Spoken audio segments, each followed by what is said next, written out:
Ready? Play.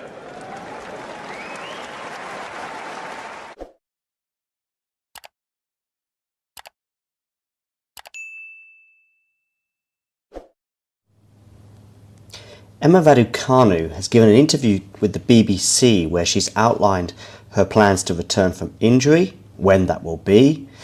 She's also explained what she's been up to whilst away, and she's been watching much tennis. She's also got an answer for the critics, of which, some are on social media, but also, of course, many within the media. And she's also explained which is the slam that she would most like to win. What is her ultimate dream in tennis? So as I say, the interview was given to BBC London earlier on today, where she outlined her plans to return to next season, and also how she would one day love to win Wimbledon. So she will make her return to tennis next season after struggling with injuries mainly since May. She obviously had injuries since then, but she hasn't played since May. She withdrew from the Madrid Open, I think on the eve of the tournament, to basically have some operations. She's missed 3 of the 4 Grand Slams. She did play in Australia, where she lost to Coco Gauff. And, of course, just a couple of days ago, she dropped out of the world's top 200 and did confirm in this interview with BBC London that she will not be returning to the tour until next year. Britain didn't make the Billie Jean King Cup finals, which will take place in Seville in the south of Spain in November.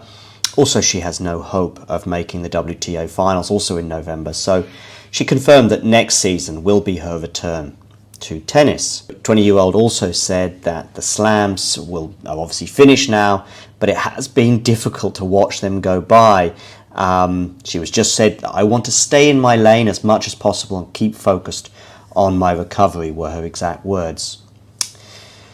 The 20-year-old has been hampered though by injuries since winning that US Open title in 2021, when remarkably she managed to qualify and go all the way to the title without dropping a set in New York. She also made British #1 at one point as a result, but has not gone beyond the second round of any Grand Slam since that mesmeric, incredible run 2 years ago, when she became the first British woman in 44 years to win a major singles title since Virginia Wade. She was also asked about how she deals with criticism, and Raducanu had this to say: "The fact they are still talking about me, even though I'm not at these events, is just a compliment. Someone told me once, for example, 'Worry when they're not talking about you,'" she added. Raducanu has, of course, returned to the practice court. We did see some glimpses of her playing some short tennis in August, for example, the first time since she underwent surgery earlier on this year. And in fact, she only did play 10 matches in the first 5 months of the year. She said she does hope to return to better form and fulfill her Wimbledon dreams. "Wimbledon is the dream," she said, "and always has been growing up." Of course, she's from the UK, so it makes sense. She said, "It's the ultimate dream to win Wimbledon." Back in May, she seemed to undergo 3 successful surgeries. She said that she underwent the surgeries on both of her wrists and her ankle in a letter posted on social media. In fact, she said at the time, "It's safe to say the last 10 months, so that would have been the summer of 2022 until these surgeries in May of this year, have been difficult as I dealt with a recurring injury on a bone of both hands," she said at the time. She said she tried to manage the pain and play through it for most of the year, but in the end it was just getting too much. She was missing so much of training as well as certain tournaments anyway, that for her it made sense to go ahead with these procedures. Well, now she has confirmed that she will be back. I would imagine, therefore, for the Australian swing, maybe United Cup, end of December, beginning of January perhaps, for the 250 in New Zealand or elsewhere. And then, of course, the Australian Open. If you enjoyed this video, make sure you hit that like button. Don't forget to subscribe and click that notification bell so you don't miss out on all things tennis.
Genusslevel erreicht ist. Genuss neu definiert. Mit dem neuen Siemens IQ 700 Backofen. Siemens Hausgeräte.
Ready?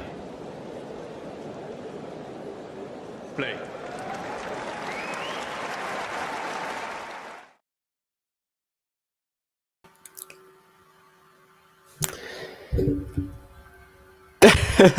There's this brief nervous pause. No one knows who's going to start, but apparently it's me.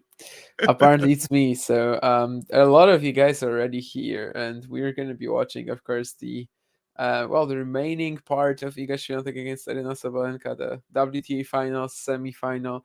But of course, it's like the main part of the match. We've only had 3 games and 4 points. It's Iga Swiatek 2-1 up, but Sabalenka is serving. It's 30-all in her game.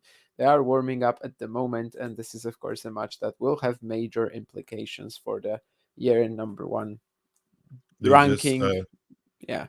They just said on Tennis Channel that in order for Sabalenka to end the season world number 1, she needs to win this match, and Swiatek, in order to get back the number 1 ranking and seal it for the end of the year, she needs to win this match and win the tournament tomorrow over Jessica Pegula. So, Sabalenka does not need to win the match.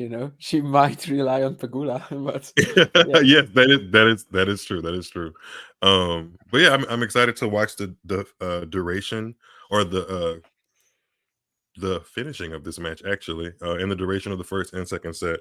I think it's interesting how their matchups have played, because I just did a quick head-to-head search on both of them, and Aryna only has 3 wins, but funny enough, 2 of those wins have come at the WTA Finals, and one of those were in Mexico in 2021. So yeah, but it's not the same Mexico. It's Guadalajara, right? It's 2,000 or like 2,000 probably not, but like 1,500 meters altitude. So basically the winner of this plays Pegula, yes, Jane.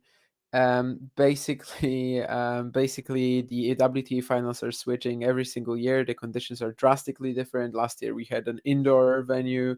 Mexico and Mexico are not the same, since this is sea level, and like I always have to think east or west, east coast of Mexico, and that was of course altitude 8 west. But yeah, I mean 3 wins, but it's in 8 matches, and some of the losses have been extremely close as well.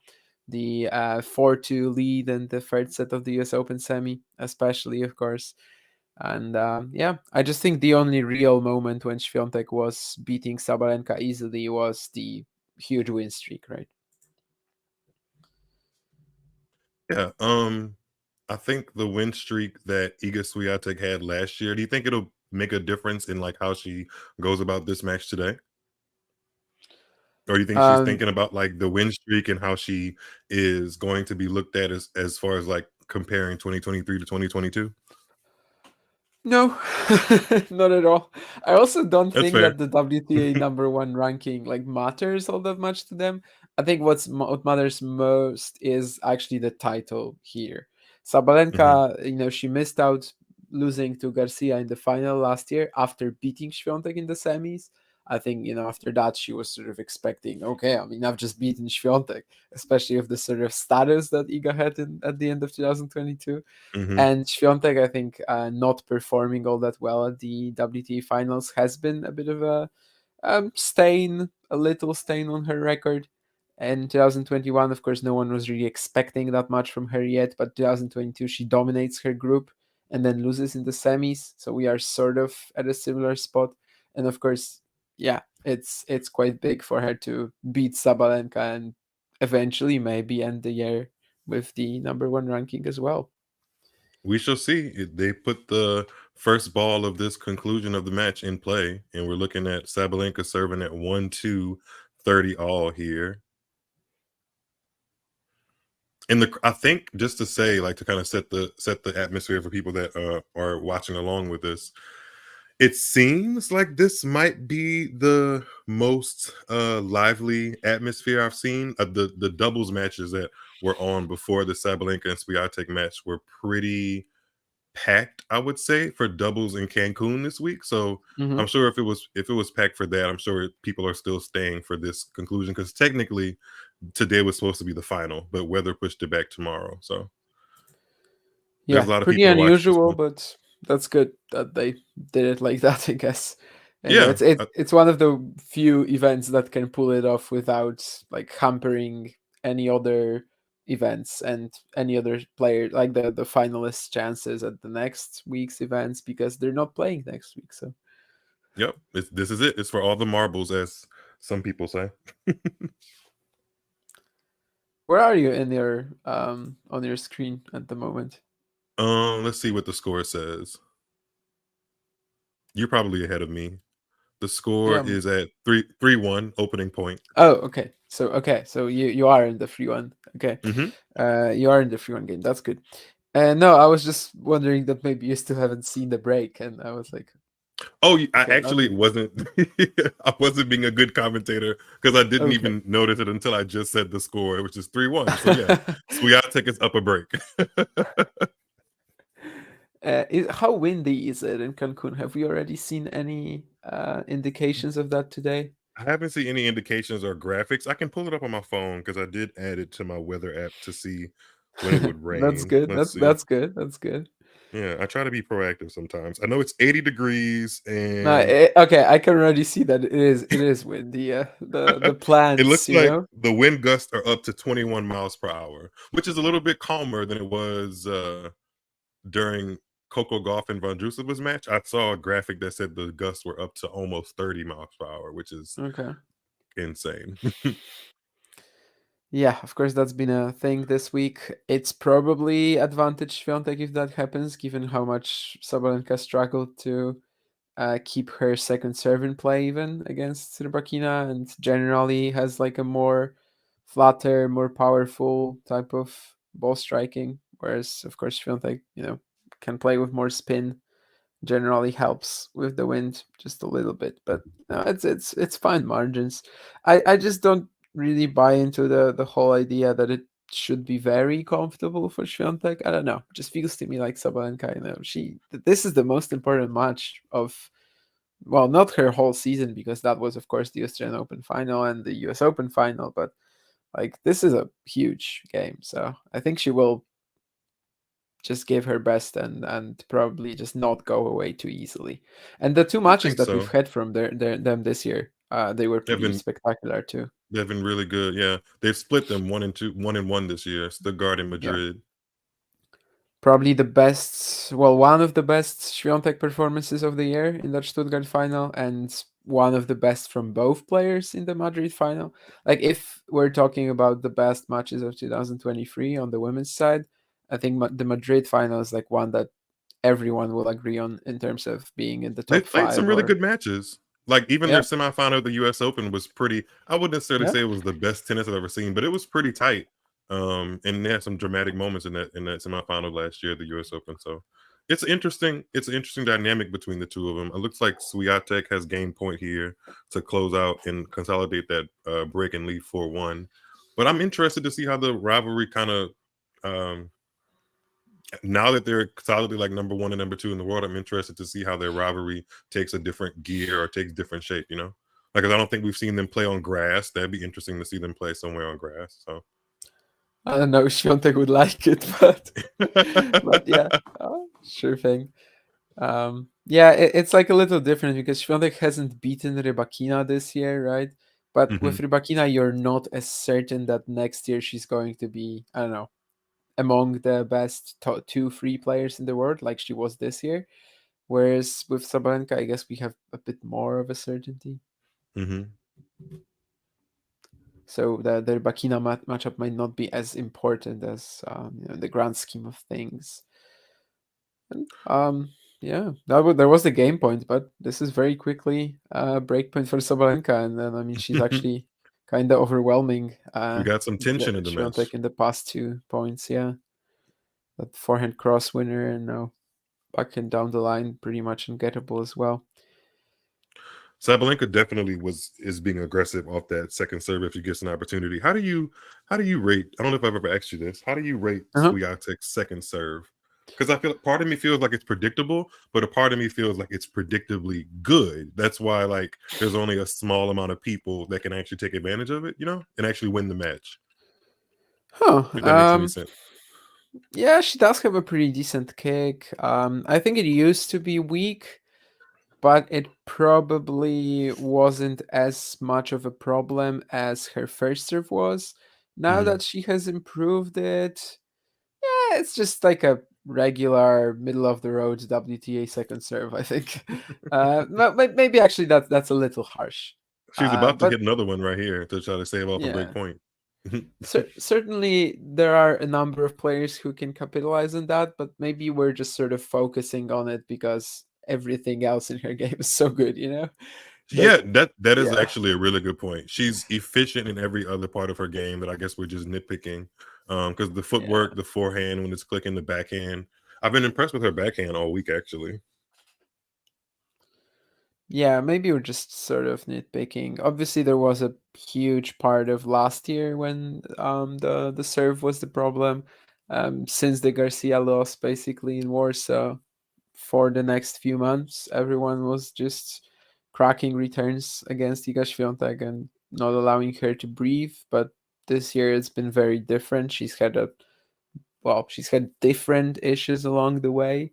Hmm. So yeah, I don't think it's like the main thing that she needs to work on instantly, or that it needs to improve, or she's not gonna win any more slams. No, no, Oh yeah, no. for sure. I think she has more slams left in her. I just think it's interesting when you were talking about like jumping on all over her serve. Sabalenka obviously is capable of doing it, and then I guess Yeah, Garcia is the person that cracked the code. And I guess yeah, everybody went to go watch their match in Warsaw because Mukova did it at the French Open final. I mean, she didn't win that match, but I do remember a lot of points where she purposely took that second serve early. And maybe she didn't take like a full swing, but she literally just put the ball back at Swiatek's feet a little bit quicker than she's used to, and that makes for some interesting points on Swiatek's half, I think. yeah. It helps if that's your natural style in the first place, and I guess that is it for Mukova. But after Garcia did it, yeah, in Warsaw there was this patch, especially the Canada Cincy double where Kadat Maya and Keys Hmm. demolished Świątek. Then at the US Open, of course, it was close to Sabalenka and Niemeyer beating her. Eventually, she wins the title. But yeah, there was like a 3 month patch where everyone was basically blasting away at Świątek's second serves and first Did serves, did I your think. did your stream just show Mariana Cicek, I believe? Is it Mariana? The Maria, chair Maria, umpire. She just made a Maria, really funny she just made a really funny Maria. She just made a really Maria. Yeah, funny face. I don't know what happened. My audio isn't turned all the way up, so I don't know what happened, but she yeah. just I don't know what happened either. Let's see But if I can put we my are at audio up a 4-1 little bit Świątek. louder. Yeah, that was a tough hold for her too. Yep. And it's windy in Cancun. The last thing they need is these like little palm trees behind the players because of course those are going to blow in the wind and make the conditions look even worse. Did you? There was a question in the chat from Derek. Did you guys watch Paris earlier today? I actually barely did, honestly. There were about four challenger finals at the same time, and I was like, so lost in all of them. But I was honestly a bit frustrated that Dimitrov didn't make it at least a bit closer. Just felt like Same. such a wonderful opportunity. 8.5 hours for Djokovic over the last 3 days on the court. And yeah, if you're Grigor Dimitrov, even if you've had such a wonderful season, you never know how many more times you're gonna get there. Yeah, his emotions afterward kind of bared that to the viewers. At least that's how I felt. Like I feel like he was recognizing at the same time how proud he should be, but also like who knows how many more times he's going to get to a Yeah, Masters 1000 final. Not that he's old, but it's just like the competition is just so high, and it's harder to do those kind of things week in week out. But I was hoping that he would be competitive, but in the back of my mind, I knew it was like a foregone conclusion, so I didn't watch any of the match. I just got the notification that Djokovic had won and went about my business. yeah. Derek says that there was some Cotton Eye Joe situation, basically. Cotton Eye Joe. I'm so glad I know what that reference is. Imagine if I didn't. Yeah, I would be pretty confused, but I think Yeah, like everyone in the what do tennis you know? world, What do you mean? If you watch everyone in the tennis Montreal, world knows it. Yeah. yeah, if you watch Montreal WTA semifinal between Pagula and Swiatek, then you know what we're talking about. Even if you didn't, if you're just, on tennis social media, I don't know, whatever, Reddit, Twitter, Facebook, you know it.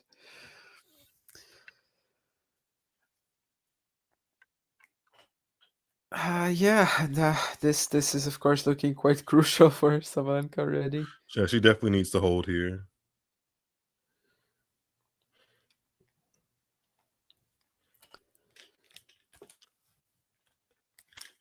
I really don't know what to make of Pegula. Like, if Swiatek beats Sabalenka today, would she just sort of automatically have a win against Pegula tomorrow? Probably not. I don't think But so. I don't think so. I actually, in my mind, Sabalenka and Pegula would be a better final than Sabalenka and Swiatek. In my mind. ooh. That's mostly probably my tennis heart speaking instead of my tennis mind. In my tennis mind, Swiatek could come up with a level to like really outdo Pegula, even though Pegula's playing very well. But that matchup has pretty much favored Swiatek, especially in some tight moments. Depends Maybe on the not. conditions as well. Yeah, But yeah, like I agree. here they would favor Swiatek, I think. Mm-hmm. The windier it gets, the less, flat forehand power Pegula can use against her, like, I don't know, in Sydney or The only um, thing Canada. the only thing I would like to see in the Sabalenka and Pegula matchup, if Sabalenka can work her way through this match, I love it's kind of standard and kind of traditional, but I love the juxtaposition of somebody like taking big cuts and being aggressive like Sabalenka is. And not that Pegula isn't aggressive, she's just not as physical as Sabalenka. It doesn't look like she is taking huge cuts at the ball, but I love how that like creates different points and energies on the court. I don't know. I guess because Swiatek and Pegula can be quite compact, especially like on their ground strokes and stuff, whereas Sabalenka is not really compact at all. So I like a juxtaposition of a compact player and a player that takes huge swinging cuts, That's quite interesting, yeah. Big Babe Tennis, you called it, right? I've been a big babe tennis fan since the 2000s, yes. An OG big babe tennis fan. Sabalenka is off. She's swatting the ball away. She's missing some backhand. She has another break point against her. I think I'm a little behind though, so we'll see what happens. I've just seen the breakpoint resolved, if that's That must mean she's going to hit a big serve here. yeah. Maybe. Yeah. I'm so good at this. Yes, I'm great. Okay, so it seems like the delay She did. isn't. Yeah, it seems like the delay isn't that huge. Yeah. So we should be fine. The average topspin speed that I'm seeing for forehands and backhands in this match is Sabalenka's at 69, Swiatek's at average mile per hour of 74. So Swiatek's definitely being more aggressive off the ground strokes, and even her backhand is averaging 70 miles per hour too. So Yeah, that's quite surprising actually. That she has such a high figure on the backhand as well. So was this a stat that they showed for you on your yeah, feed? it was a graphic. Okay. Yeah, just average ground swing spokes, average ground spin miles per hour. The producer's asking, did I just make Miles smile? I feel like I smile quite a bit here at Talking Tennis headquarters, so not a bad thing. Cheeky, that's the name that our producer's giving me. Cheeky, I like that one.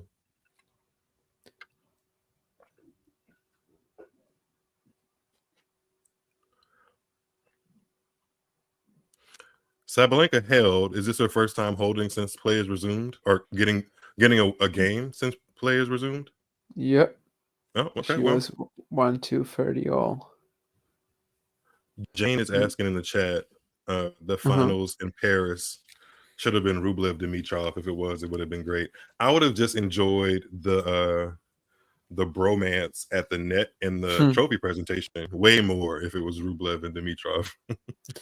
Yeah, Do you but say at the same time, I wouldn't Dimitrov have or watched it. Dimitrov, Damien? It's a tough question. I mean, Grigor Does it depend on where you Grigor are? Dimitrov, I guess, Grigor is how Dimitrov. we Okay. is how we say it here in Poland. I don't know if that actually has any relevance. It is a fairly similar, like languages from the same um, language group, but is that actually how you're supposed to do it? Yeah, Dimitrov. That's how I say it, Dimitrov. and Okay. it sounds very Russian to me, like Dimitrov. I That mean, sort of way yeah, of accenting it. So yeah. I think it's probably like that. But yeah, honestly, I've never really stopped and thought, stopped to think about it. So I'm not sure. There was also something. Well, I guess it's not this important, but Derek also said that he honestly thought that Djokovic would have no energy for the finals. I kind of thought too. Yeah, that Dimitrov He's has so all good at the that, though. That's what he wants us to think. athleticism. He wants people to think that. Yeah, he's so good at managing and conserving his energy, but at the same Yeah. time, I just thought everyone has his limits, and this might be it. 8.5 hours over the last 3 days. Apparently not, but well, maybe if Dimitrov just extended it a little more. This is finally something that's been extended. You're gonna watch a pretty long rally in a second, and it's actually quite spectacular too. At 30 love here at 4-2. Yeah. Okay. Cross court backhands. Swiatek running around her forehand. Sabalenka has a forehand in the middle of the court. They really are trading some nice blows. Sabalenka opens up the court with a backhand down the line, but Swiatek is right there with the cross court forehand finish. Look at that. That was a Yeah. good point. She thought she was in control. She thought that backhand down the line was, maybe not a winner, but a shot that would have her She on took top it of the so point. early. Yeah, she was on defense, but took it so early. That's beautiful. And yet, she doesn't even flinch for the next shot because it's back in a flash. She's playing well. She's playing very well. So far, no potential number one nerves. Although for Swiatek, of course, that wouldn't be the number one ranking yet. That wouldn't be the title yet. We would still have to wait until tomorrow. But yeah, it's maybe a bit of a shame that we're not getting this much in the final. But at the same time, if we got them in the final, they probably wouldn't be squaring off for the number one ranking. So kind of adds to it in a way as well. It's not like a Murray Djokovic number one 2016 London clash where it was just the final and whoever wins gets number one.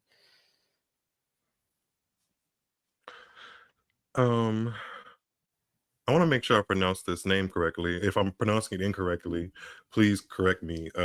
Sian Gini says in the chat. No, I'm laughing because this is a friend of mine who, for a Oh, long while, I was just calling him my Irish friend because I had no idea how to pronounce his name.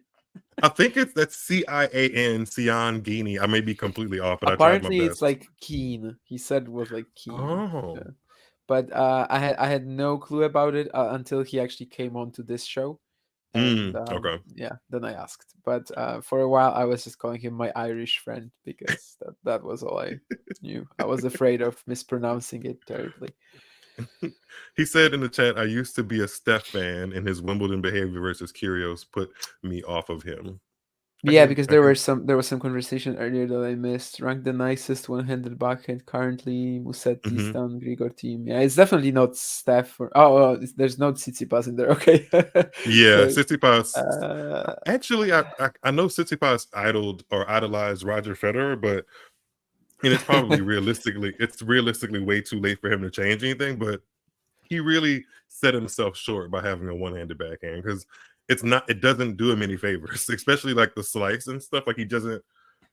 I don't know. It's just a one-handed backhand. It's much better than like the average person, but like once you get into like that top 10 realm, it's not effective enough to like be a weapon against the best of the best. It just isn't. So yeah, there's no threat coming off it, and he nope. can't also block return. He can't slice. So it is quite rough. Yeah, ranking. Honestly, all of these that you mentioned, Keen, are really nice. I don't really get much enjoyment from watching City basket backhands, but these four, I think there are different. Yeah, they're just different traits, different types of shots that they hit with it well. Like Are Dimitrov, we I wouldn't. saying Musetti, Wawrinka, Grigor, and Yeah, Team? and team. Those Like four? I wouldn't take Yeah. I wouldn't take Grigor's topspin backhand over any of these, but his No. slice makes up for it though. So maybe it's actually I, my favorite. I actually think the prettiest is Musetti's, but I'm just not sure if Musetti is as effective yet, just because he doesn't have the resume to even kind of sit with. I mean, Stan and Team are Grand Slam champions. Grigor has a Masters 1000, and Musetti has only done enough Yeah, damage with his backhand to do like a Hamburg 500, which is great. And he's still young, but it could change. But I do think his is aesthetically pleasing. I'm just not sure that, like, it'll be one of the best when it's all said and done. I have faith, though, a little faith. 5-3 now, and Swiatek will be trying to serve out the set. That was a very quick game for Aryna. 137 forehand winner, I think, somewhere in there. So, um, ooh, there was a transparent from a Mexican fan in the crowd that said that this woman was Sabalenka's number one fan. We'll see if that Damien, helps her. do Mm-hmm. you watch? Do you have access to WTA TV where you are? Nah. So how do Uh, you watch? How do you watch WTA matches? um, Does anybody have access to WTA I, TV in the world? I mean, I could probably get access, like if I bought it, right? I don't know. Well, I I know I there's never tried. countries, specifically United States, that doesn't even have it on offer. Like Ah, I can't subscribe to it. It's like geo blocked, I guess. So I was wondering if it was where you uh-huh. are. I actually don't know. There is a Polish channel which has actually they have their representatives in Cancun as well this week. Canal Plus actually, so it's like it's a French company, but their Oh, Polish station is the one which holds the rights for the WTA tour in Poland. this five And 3 point is great. yeah, This is one of the best points of the match. Yeah, Swiatek hit a backhand cross court with a really sharp angle that Sabalenka couldn't get to. That was a really good point. so Well, so must be if nice they to have geo adequate blocked it, WTA coverage. yeah, but I've never had that channel because it's not overall for like whole Poland you gotta have this. Well, I don't think I could even buy it on the package that we have at home. Mm. So it's not it's kind of restricted. Not everyone can get it. Lots of people don't have it. So I don't know. I watch anything on the I watch everything on the internet anyway. I don't really That own a makes sense. TV. So Makes sense to me. yeah, basically That should be I that should be the mhm, next. That should be like the name of the WTA Insider documentary. Restricted. restricted. everything Yeah, everything is restricted these days with the WTA. yeah. I mean this is a whole different topic, but like the even worse with the WTA 125 level, which basically They only had. yeah. I was looking at WTA 125s to try to see which ones I could plan to maybe go to in the States next year. Uh-huh. I think there were only 3 in the States, but I believe as a whole, the 125 series only has about 30 or 40 tournaments for the That's year. still a lot more actually, because well, that's like almost one every week, right? That's a huge development because there used to be like Oh, 15 like or 12. something like Yeah, that. yeah, yeah. Yeah. Yeah. It started in 2012. It definitely has not been it's been a slow kind of grow, but I still think it could be better. Because I mean, compare that 30 or 40 number to like how many Challenger 125s and No, but 175s? at the same time, you're gonna have ITFs, 100Ks, This is 80Ks. true. Yeah, These yeah. are equivalent to challengers. So, but anyhow, we do need to talk about Iga Świątek here.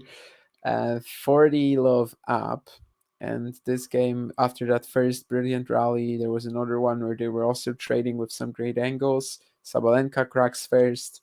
And now Swiatek just gets a 3 point. Well, basically She a looks free really point on sharp. serve. She Yep. looks very, very sharp. And that's 6-3 gone. Yeah, pretty much a perfect finish to this set. I mean, she was still technically on serve, right, when they returned. Yep, and she And broke immediately, and then broke again.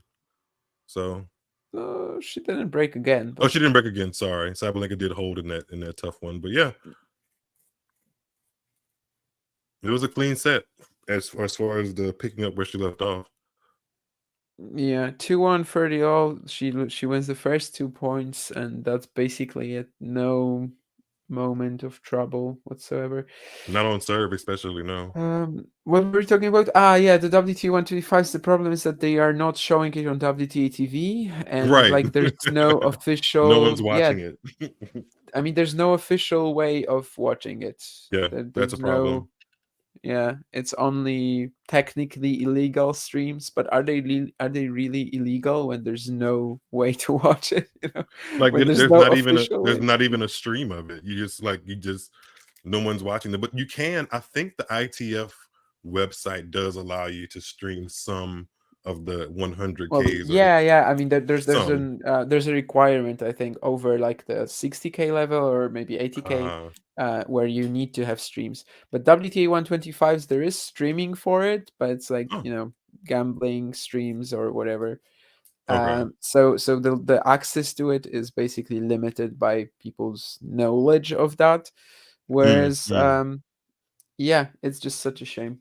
And the yeah. WTA apparently says that they don't have the rights to it, which is so weird because it's WTA 125. But it's one of the many things that are wrong with the organization. Partially, we've seen it this week in Cancun. I'm sorry. I was just trying to process that. And I could not, I'm like, what? Who else would have the rights to it? I don't know. How has the quality been compared to previous meetings? Geez, I think I there's been think that. 2 or 3 Mhm. standout points for me, but it hasn't been like a like as much as I've been enjoying the conversation with you, I haven't also been wowed by much of the tennis. It's Yeah, been just efficient tennis from Swiatek with a couple extended points that were in the 20s or so as far as strokes in the rally, but nothing jaw dropping yet. there Yet. hasn't been any like momentum shift. Everything was just straight up for Swiatek from the get go.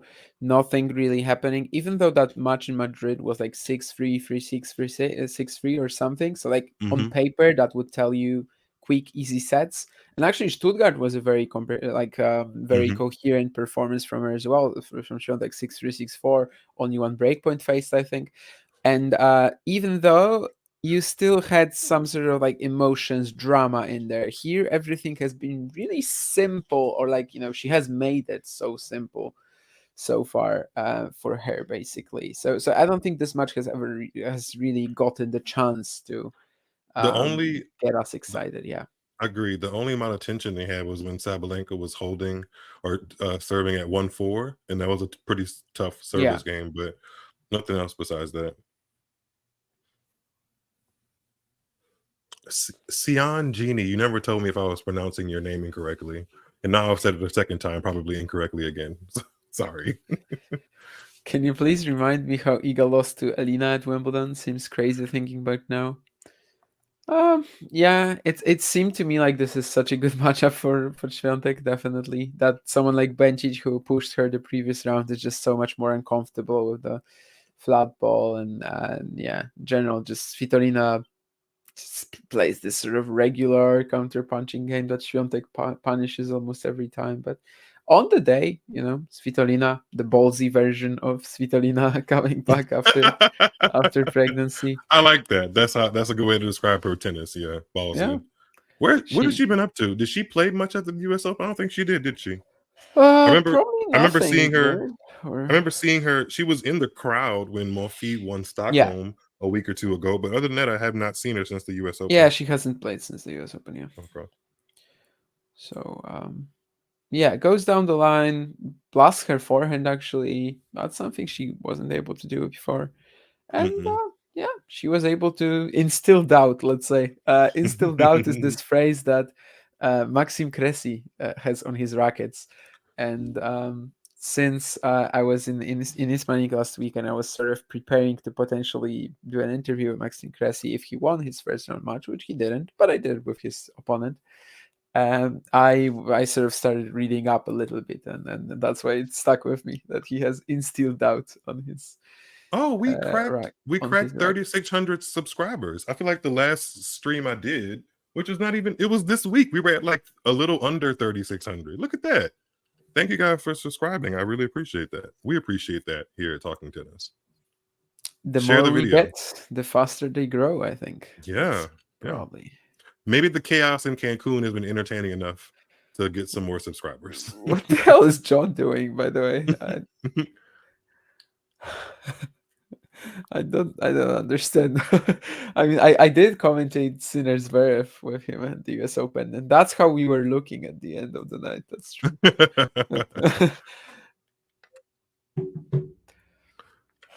That was the worst one. Ghosty, I also had a similar thought this week. I think I saw a Polish flag and they zoomed in, and I never saw a bird on that before. But now there's a bird. Has a bird always been on the Polish flag?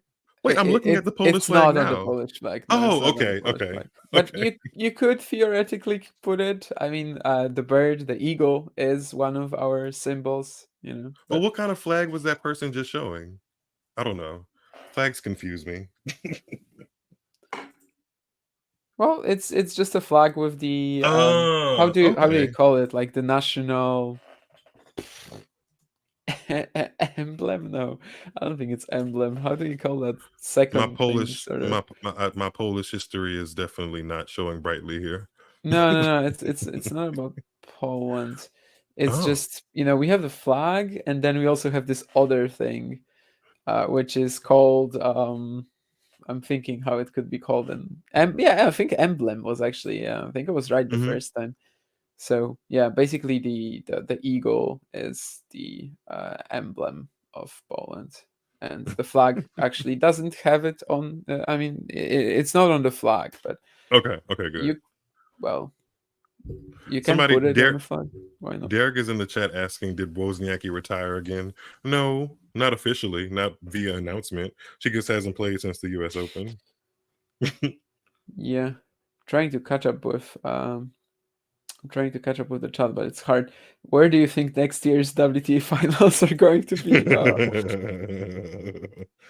Am I the oracle? Am I a prophet? No. I'd actually, given some of the like conversation and the fact that the next gen ATP finals are already going to be played in Saudi Arabia this year, I'd be surprised if the WTA finals aren't in Saudi Arabia next year, especially given like the fact that the WTA, either by choice or by people speaking about it, they need some stability in their financial the organizing of their association financially. So if Saudi Arabia gives them the most financial stability to work with, I can see them going there, especially because Billie Jean King, the founder of the WTA, and someone else has said that, like, yes, it's not perfect, but we'd rather go there and try to, like, I forgot her verbiage, but it was something like it's easier to go there and make things better while we're there instead of avoiding it and hoping things get better,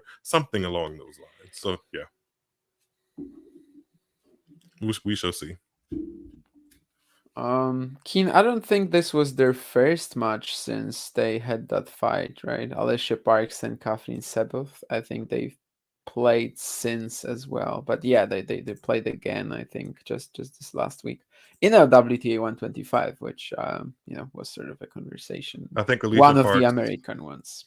Yep, in Midland, Michigan. I kept an eye on it. I think Alicia Parks is safely a WTA equivalent of Felix Auger-Aliassime. Like something just happens indoors. Even if they've lost the past 6 matches, something happens indoors. I mean, yes and no. She lost in the semis of that event, and at the same time, she had this match against Ruse in Cluj.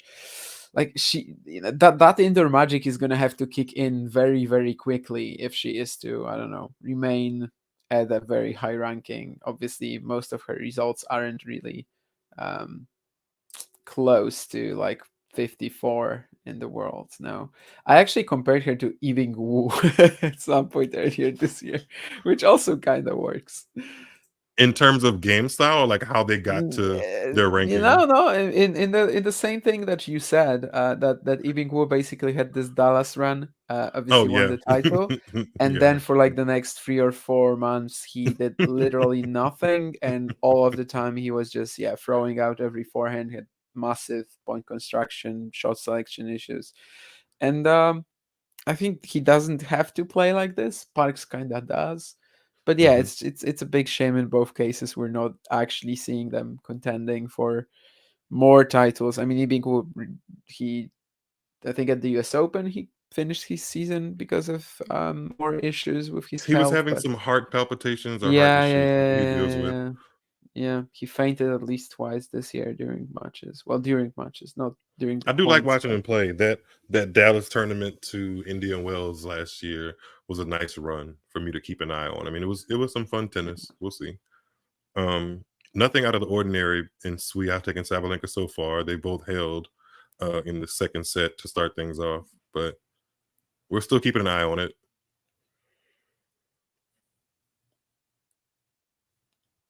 I have a question for you about Iga. Are you, and I don't know how much you are into like the apparel that the players wear, but do you prefer her in her on apparel, or did you like it more with Asics? Because this is her first season with on. She signed before the French Open, after Australia. Yeah, I don't think I can really answer that, to be honest with you. I don't give a crap. But I mean, the clothes are good. Okay, Like I don't you're not. mind It's the not an on eyesore for branding. you.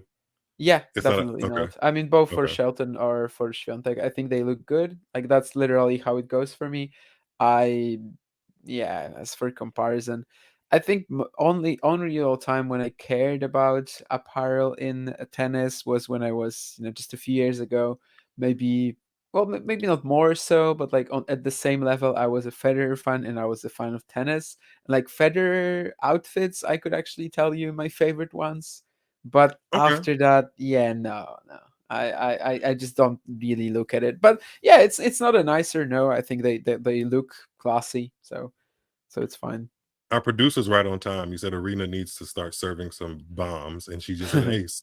I think they just showed a graphic. Swiatek has won 11 of the last 16 points. So Yeah. there's definitely, although Sabalenka held, there's definitely some momentum trying to swing to Swiatek's way.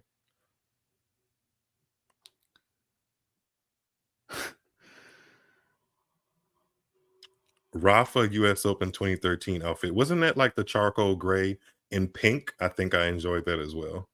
Yeah, that was the charcoal gray and pink because Azarenka and Serena played in the final, and that was also notes of charcoal. And why do I know this?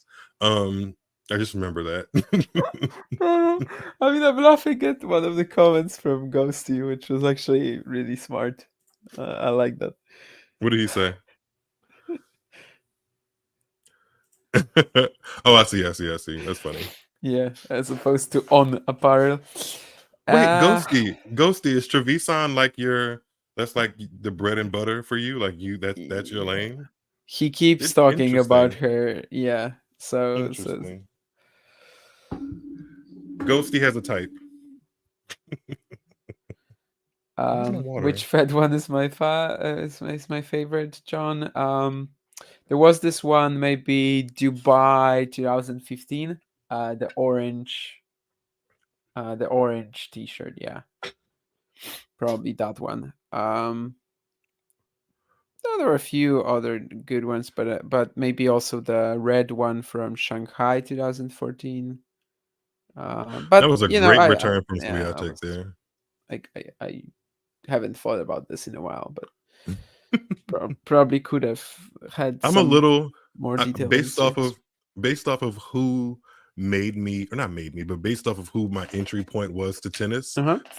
Fashion is, or like their apparel and the fashion they wear is part of why I enjoy tennis a little bit more than other sports, because it can be so personal. Because like I started watching tennis firstly because of Serena, so, and like her fashion was part of the reason why it was like, oh, this is cool to watch, So Mm.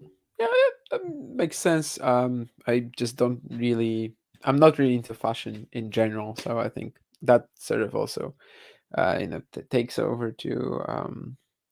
It translates to the tennis court.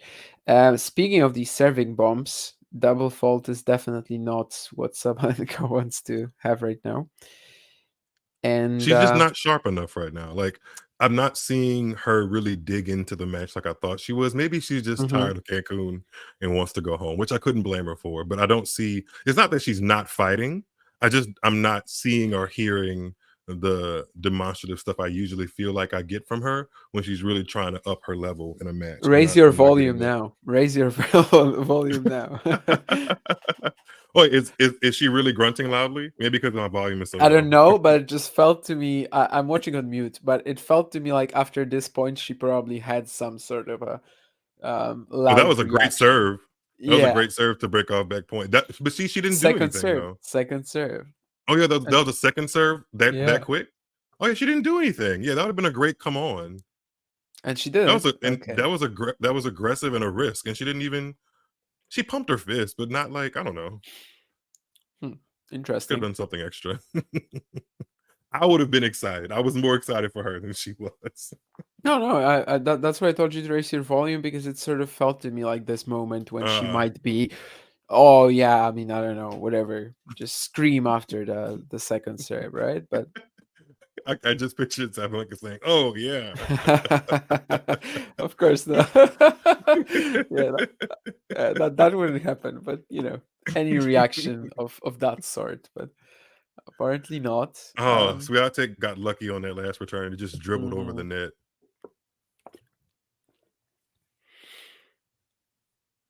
Yeah, she mishit that backhand and just dribbled over the net. Well, Sabalenka smiled after that happened, so maybe that'll unlock some of the oh yeah that I want to see in Sabalenka. Yeah, and again, the next point is the one where I would sort of feel like there might be some sort of a reaction coming, Hmm. but it's actually not. I don't want to read too much into it, these psychological stuff. Like it's always kind of, She sometimes we maybe try that to. wasn't bad. She said a come on, I think. Yeah, Oh, she said it, it come was on. yeah. Not like Yeah, a long but it's one, but she still said one. kind of tame. Like Yeah, she's it not. is. She's tame. She's tame. I don't know if that's actually something that we can, read anything from, but sometimes it can tell you that maybe there's a little more tension and like she's trying to be more focused and she's actually not, playing freely, doing her own stuff. She's really trying to. I mean, at least from my eyes, I haven't really put every serve next to the serve speed meter, but it looks like she's trying to put more miles per hour on that first serve. She misses just a little bit, but it looks like she's really trying to up it a little bit and take some different chances on second serves too. Yeah, this was a reaction, but I think that's actually a Uh, complaint against the Cancun courts yeah. because she was looking at the ground and they are famously or infamously quite uneven. She's really she she actually is kind of similar to how I felt like my fan journey was with Victoria Azarenka. When Victoria Azarenka came onto the scene, she was very demonstrative and kind of would be a hothead. And if you remember back in 2018, 2017-ish, Sabalenka was the same exact way. And now she's still demonstrative, but that was a great ace to hold off another break point. But it's just not the same. It's not that level. And I guess that comes with maturity, you know? Yeah. At the same time, I sort of wonder, like, whether maybe she wouldn't be better off unleashing some of these emotions here, just just a little bit more. But of course, yeah, as I said, like it's not exact science. That's sort of we are guessing based on how the players usually react to things. That there might be a little bit more tension, simply. If I'm looking at like players' body languages and how they Hmm. like are demonstrative on court, I think Pagula is pretty good at keeping that bottled up, unless it's a bad day for her, and then you can really tell that she kind of gets a little like shrug of the Yeah. shoulders. But in general, she keeps it pretty like tame. Yeah, it's definitely not like it's a very individual thing, But one of Mhm. my favorite examples, I guess, from recent memory is, of course, Tiafoe against Shelton at the US Open, where just by like comparing how Francis looked on the court there compared to any other match, basically, you could see that he loves, being the center of attention. He loves being the entertainer. And when someone with a personality as big as his came onto the court, there was no space for two of them. That makes sense. It definitely makes sense. And yeah, only one guy got lost in that mess. But that's a ridiculous forehand on the next point. And this is, I guess, the sort of quiet excellence that Swiatek has brought into this match so far. Oh, that's a Like, great forehand down the line. Yeah. yeah, She executed that and she's turned great on it. she's just super clean so far. Like, Yep. there's nothing that she Yeah. has done wrong. And this is part of why like this match has not actually reached heights as great as Stuttgart or Madrid, because it doesn't so far feel like a back and forth Yeah. dynamic. Swiatek's good play is keeping the match entertaining. But if Sabalenka Yeah.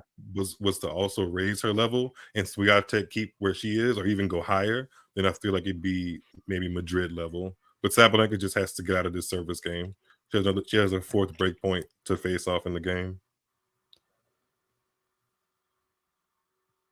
Swiatek also looks very calm. Like when I'm looking at her Yeah. in the return position, she looks very calm, which is good to be that calm and playing that sharply. Oh, and she breaks Sabalenka again. I mean, one women's show so far, and that's both amazing for Swiatek. Kind of disappointing in terms of the match because yeah, it just hasn't felt competitive so far. But Not super maybe it competitive, will no. still get there. I don't know. Maybe. Ghosty, just so you know, I'm Googling what saggily means. You said I have a saggily presence or sagely. Ooh, I don't know what that Sa- means. probably sagely. Or maybe sagely. Oh, There wait, could be a wait, billion hold ways. on. Wait, it's going to tell me. Hold on. Sagely. Yeah, Sagely. Okay, sagely, yes. yeah. It means in a profoundly wise manner. Ghosty, are you calling me Ooh. profoundly wise? I appreciate it.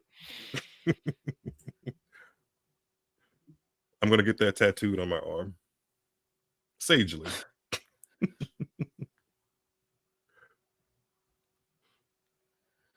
Yes, if Coco wins another slam, preferably the Australian Open or Wimbledon, I will probably have to update my own earphones.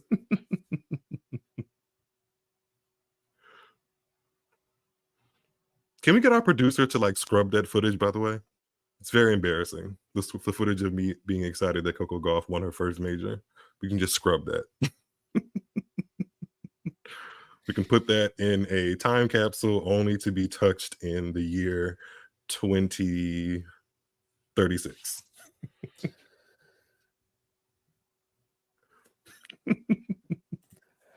What the hell is that? I like this new compassionate just finished my court order anger management class. Ghosty, you just haven't been on these streams for like 2 months. You missed like 2 months, and maybe that was my transformation, and you're just sort of. I was changing every day, and people who were still here, they didn't actually notice. But now that you're back, apparently I'm a different person. I think Damien, the one stream of yours that sticks out in my mind, I don't remember Uh-huh. what match it was. I just remember the commentary being about like the lighting in your room. It was almost as if you were like in a cave. I don't remember what match it was, but you like the lighting was funny, but it also kind of made the watch along even more interesting because it was like, where exactly is he? Yeah, I don't know. There's been so many of these, but I definitely remember this one when we started, it was still light. There was still like natural light coming from my window, and when we Mhm. finished, there was nothing. So it was just like dark, and people were freaking out about this a little bit, but we'll see. Yeah, it was a long while ago. This is actually my this whole week has been like my anniversary for talking tennis because I first started doing Okay. commentary at the WTA Finals last year. I think I might have, well, commentary probably, yeah, somewhere similar. Although maybe, I can't remember, but I think I might have done an episode of like, I don't know, the US Open qualifiers with John or something like that. Mm. Maybe that was my first episode, as so to speak, like a, a live stream, but not a watch along. But watch along probably would be, well, I was definitely doing some for the ATP finals already, but earlier than that, maybe the ATP finals. I don't know. Yeah, so probably somewhere around that time as well. Another really great forehand from Swiatek. She's feeling it. She's doing her little Jazda jump, where she's not always saying Jazda, but like she jumps as if she's going to say it. For a moment, I couldn't get what you were saying. It's just Yazda. Oh, there's Yazda. Sorry, yeah, Yazda. Yazda. So No Jazda. Yazda. yeah, Her yeah, Yazda Yazda. jump. Yeah, Okay. Yazda. Yeah.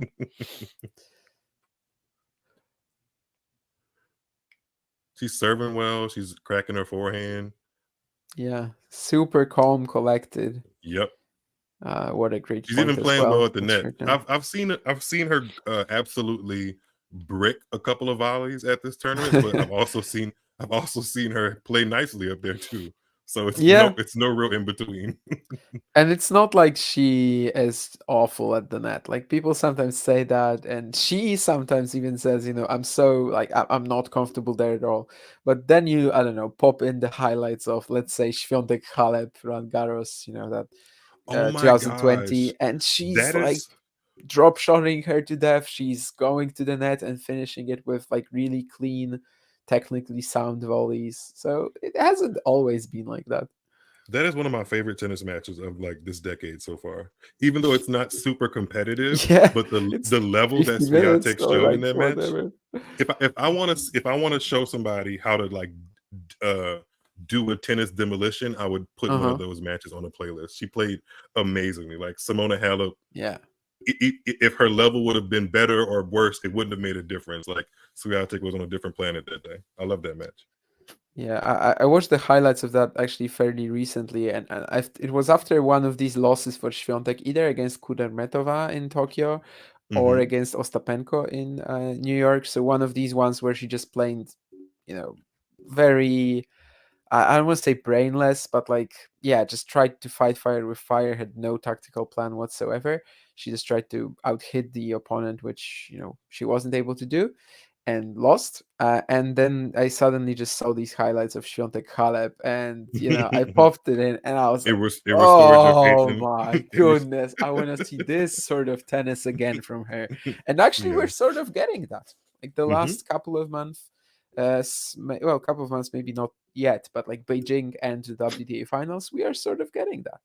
So I'm glad. Yeah, set in 3-1 up over one of your closest rivals on tour, somebody that beat you the last time you played. I would take that. Now she pretty much all she has to do is finish and watch the next close. rally. I mean, holy. Yeah. Let's see. First serve Sabalenka, decent return from Swiatek. Sabalenka's pushing the issue, but Swiatek's right there pushing her back, way behind the Cancun sign, and Swiatek goes right behind her with a backhand. Yeah, she's very, very sharp right now. That And she backhand is even doesn't sharp. like go for small targets there. Like Exactly, she yeah. just slowly outmaneuvers Sabalenka,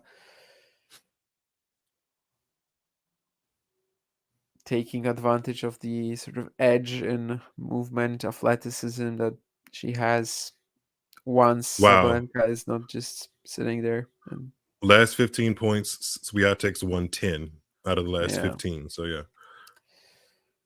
Yeah, that's the break for 2-1, hold for 3-1, and now maybe a break for 4-1. We'll see. She's dangerously close. Yeah, but maybe this match, even if it's not gonna deliver us a competitive sort of feel to it, maybe there's actually going to be a Halep Świątek feel to it, where we're just gonna be amazed. Yeah, I was gonna say it could be filed under, You know, like YouTubers, I mean, we're on YouTube, but other content creators put together highlight reels and they're like, Uh-huh. when Iga Swiatek goes God mode, if she continues playing like this, Yeah, if she continues playing there like are this, it would be right videos here. like this. Yeah. I've seen videos like this. Yeah, Yep. when the day when Roger Federer did something, for example, these videos pop up on my screen from time to time Yeah. for sure. My Yeah, YouTube yeah. algorithm knows I love that kind of stuff.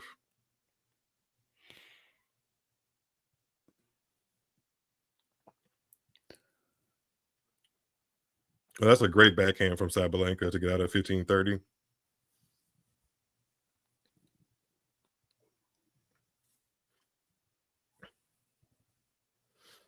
Keen is saying I played on clay for the first time recently and it destroyed my shoes and socks. Yeah, I'm not a big fan of that.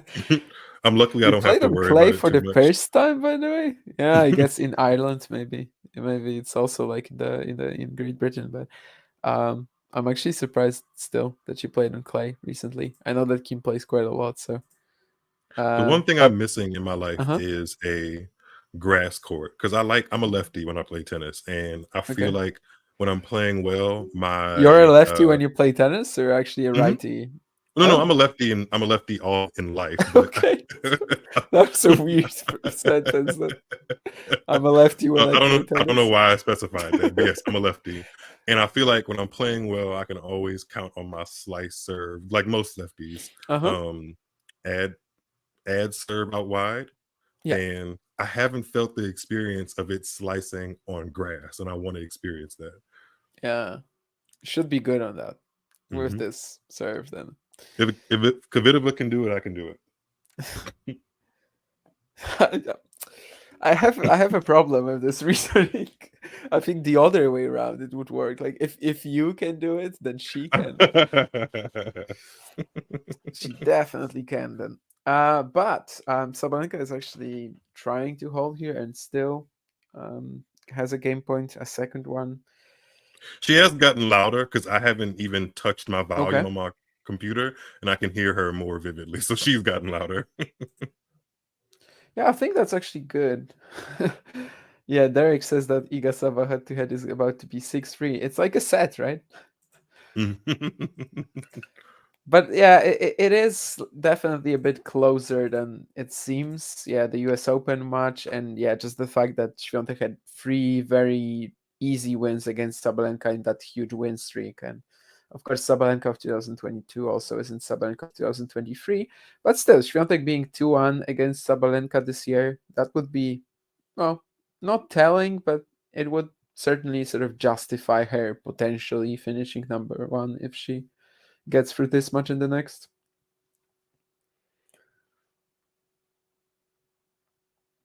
The conversation in the chat with Ghosteen, our producer.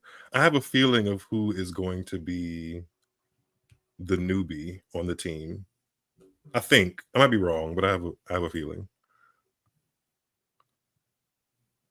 Sabalenka didn't take advantage of that game point. She kind of leaned awkwardly on that forehand, and it went straight into the net.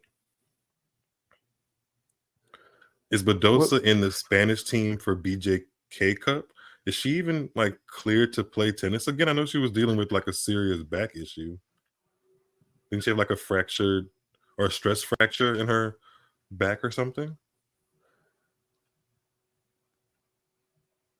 I don't remember. No, I was just confused about the new addition. Okay, I scrolled back, so okay, I Oh, know what okay. you're talking about now. Yeah, no clue who that is, but now I understand what's going on, because earlier I thought there was actually the talk about the new addition for the Spanish team for BJK Cup.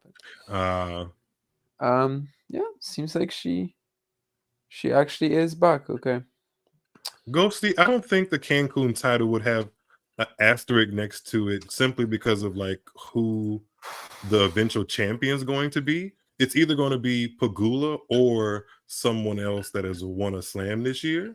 Because Oh, to be Sabalenka fair, and Swiatek have won Pegula, it. she Pegula before but before Muchova withdrew, Pegula was the only player without a Grand Slam final this year. So like you could kind of, but no, I agree. Of course, the conditions change every year, and like we could just as easily we could say that Fort Worth doesn't count. So.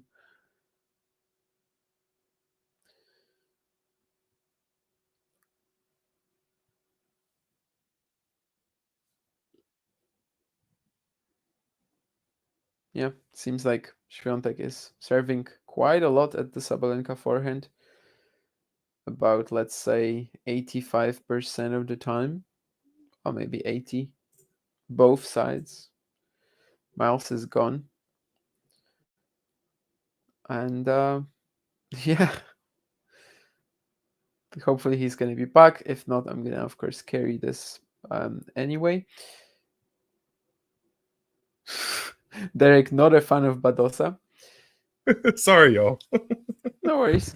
I saw a Spain spider. must be hurting for players. I mean, Badosa was there was a moment in like the spring, right, where she was extremely strong actually, and I think that she's clearly like Spain's number one still, right? Who is number one in Spain? Badosa, I think. She's the number one Spanish. This picture of a spider. Like when she's playing well, she's the number one Spanish player for sure. I thought you meant like statistically, like ranking wise. I'm like, who's ranking wise, she's probably not the number one at the moment, but for a large chunk of the season, she was. How did our producer just randomly have a picture of a spider readily available? He's super quick. So was I with killing that spider that just came into my vision. Yeah, Keen, absolutely. Like grass is definitely going to be limited by the costs. You kind of have to just put a lot of money into it without actual gain. I think Sarah Ceribes Tormo is taking the credit for highest ranked Spanish woman right now. I think. Yeah, but like if Badosa is playing well, she's obviously more dangerous, especially indoors. Yeah, sorry to any Sarah Ceribes Tormo's fan. Sorry. Rebecca Masarova is probably somewhere close as well. She's had a very good year, but she quietly she's not quite Badosa quality, but yeah, she's had a good year. Yeah, but she's made a final of a 250 in the semis in Cluj last week, right? Or a couple weeks ago. Yeah, 250 something was beginning of the year, right? With Coco. Yeah. Mm-hmm.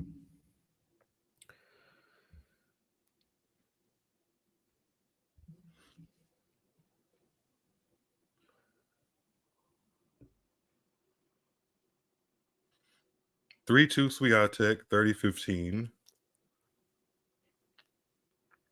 It's a really good point here, but Sabalenka messes it all up with the backhand in the net.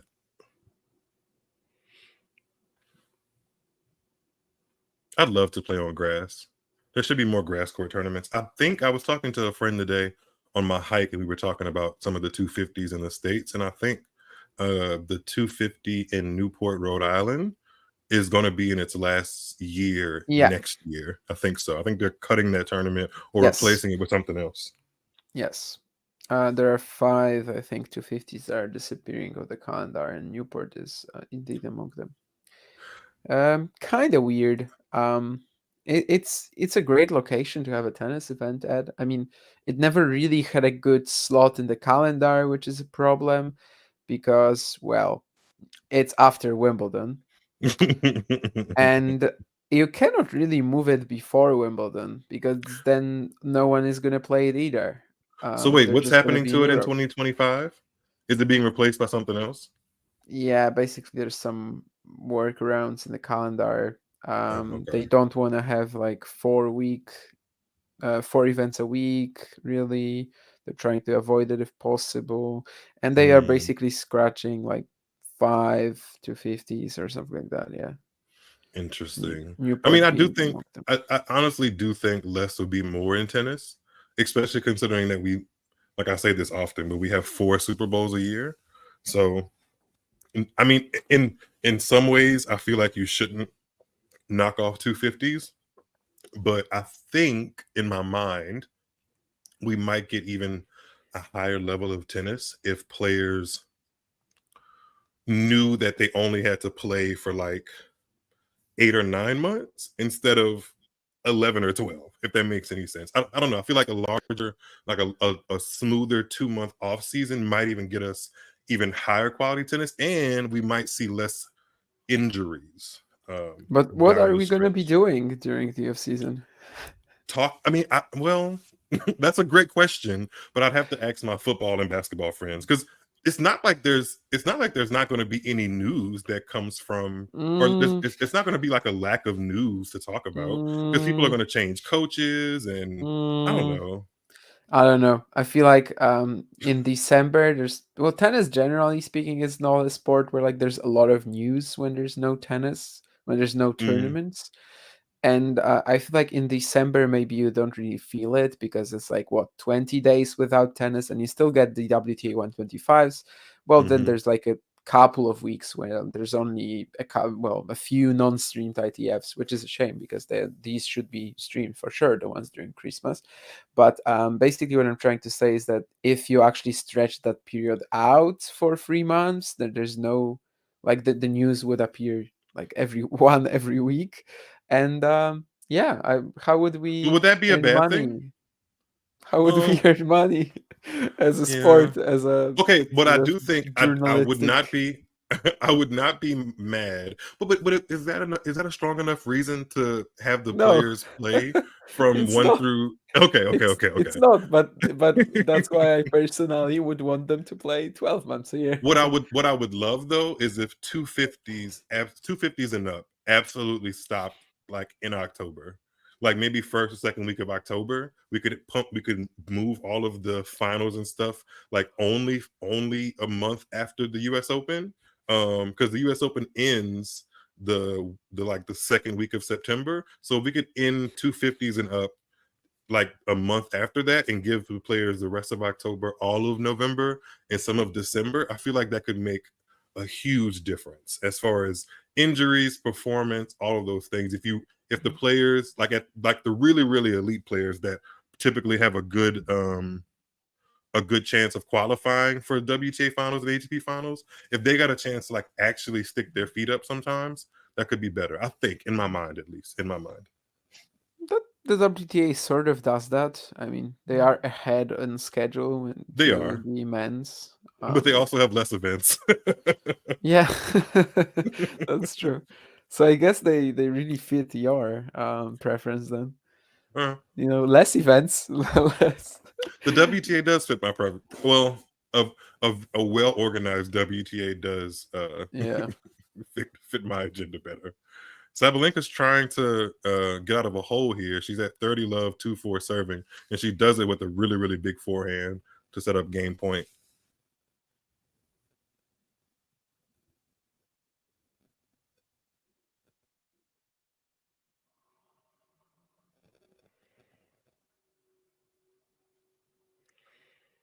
How are there babies in Cancun? Like the cameras are just showing like there's two toddlers in the audience. And I'm like, how did they get here?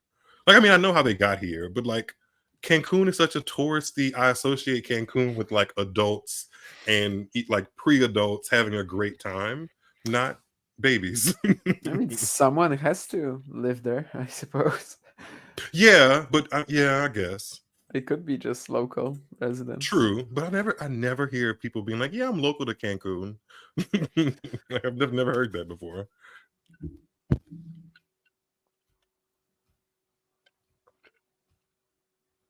Wait, where's Keen? Where's your country? You said you want one ITF event to be in your country. Hmm. Keen is Wait, from you Ireland. said Ireland. Got it. Okay, Yeah, got it. yeah. Does Ireland have any tennis events like ITF, WTA 125, Challenger? I don't actually know. Challenger Hmm, definitely not. gotcha. Well, yeah, if there's no Challenger, there's nothing on the ATP tour. No, no, Break no. point for Swiatek Well, here. he says that he wants one ITF event, so it seems like Yeah, there's no. there's nothing. Yeah.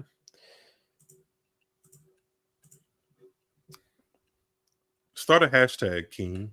Come up with something catchy about like watching more tennis in Ireland or something. We want tennis in Ireland. Yeah. Michael Agui could be good for that, but no. we are still waiting for him to develop. If they had like a at least one star or star-ish player, right? That would be amazing. But so far, it's not looking like it's gonna happen unless Agui starts realizing that potential, which Some I know big Keen is backhands that Sabalenka's hitting. Keen is very keen on. I'm sure he's heard that many times in his life, but at least I got a laugh from you. This is some good defense from Sabalenka. Swiatek with the put away, and she puts it away. Break point or break to Swiatek. She's up a set in 5-2. She's definitely been the better player. In all of the extended rallies they've had, Swiatek's found a way to get the upper hand. So yeah. Yeah, and this really has been a pretty spectacular performance. I think Yeah. not in the sort of traditional, well, sort of in the traditional sense of spectacular Swiatek performances, but also with the sort of new twists that we've had in the past month or so, where she kind of plays the the opponent as well, not only focuses on herself. I think I've brought it up maybe, yeah, I think I might have brought it up on this show before, or maybe it was the podcast with Vansh. But last year when I was in Warsaw, I just started thinking about this answer that she gave me at a presser, where she just was sort of okay. So this was before a match with after a match with Gabriela Talaba, and she said that I think her name is Lina. Never mind. But anyway, before the match, she said that she doesn't know the opponent. So after the match, I asked her, like, how did the last 24-hour look in terms of the preparation? Because you said you didn't know the opponent. And she just sort of said, like, the coach told me something, showed me some videos. But, like, my main focus this year and why I think it's been going so good for me, because this was 2022, is because I'm focusing only on myself, not the opponent. And I think that's been twisted, that's been changed this year. Especially, not this year, but just the last month or so. Beijing here. I feel like way more often she's playing what she needs to do on the day against this particular opponent instead of just trying to go for this sort of machine um, that feel that they were definitely going for, like, by design, where she would just play the same thing every single time because it works, because it's clicking. And right now she is definitely more willing to adapt, and in that sense I would say that that's been, that's sort of a performance as well, other than just having like a spectacular level. She's adapting and clicking today, that's for sure. Another point at Yeah. the net that she puts away with the backhand, a swinging backhand. That was good. She's all over the court. She's so speedy. That's something. It's something to watch. I know she gets, like, in my ecosystem of tennis fans, Iga gets, in my opinion, a pretty unfair cut as to how entertaining her tennis can be, because I noticed Iga Swiatek even before she won her French Open title. I was like, oh, she could be pretty good, and then it kind of just clicked and happened for her. And she kind of gets the flack for, we've all heard it before, she's not that marketable, or her game is not that appealing. I don't necessarily agree all the way. Like, I don't think she is every marketing person's, like, dream athlete. I don't think that, but I don't think she's the worst. And I also don't think her game is boring, really, especially if you watch a performance like this. Like, she's beating the current world number one player a set in 5-2, and she's efficient in almost every part of her game. Like, and it's not boring. It's not like she's waiting for an opponent to miss the whole time. She's being proactive. She's moving her feet, and yeah, it's something to watch. It might not be the best offer.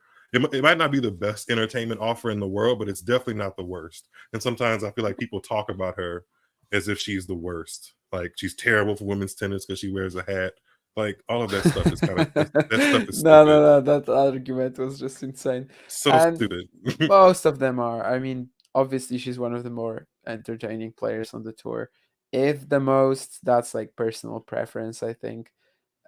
Personality, I also think she has a lot of, like, a bit of a quirky, nerdy, maybe, sort of She's a nerdy. type of She's like a nerdy personality. Taylor Swift a nerdy Taylor Swift Yeah. fan. I feel like that's relatable to me. Like I know plenty nerdy Taylor Swift fans. That's marketable as well. Yeah. Like Yeah. if we compare her to the players that are considered more marketable, like what exactly is more marketable again about them? Like it's sometimes age, sometimes ethnicity even.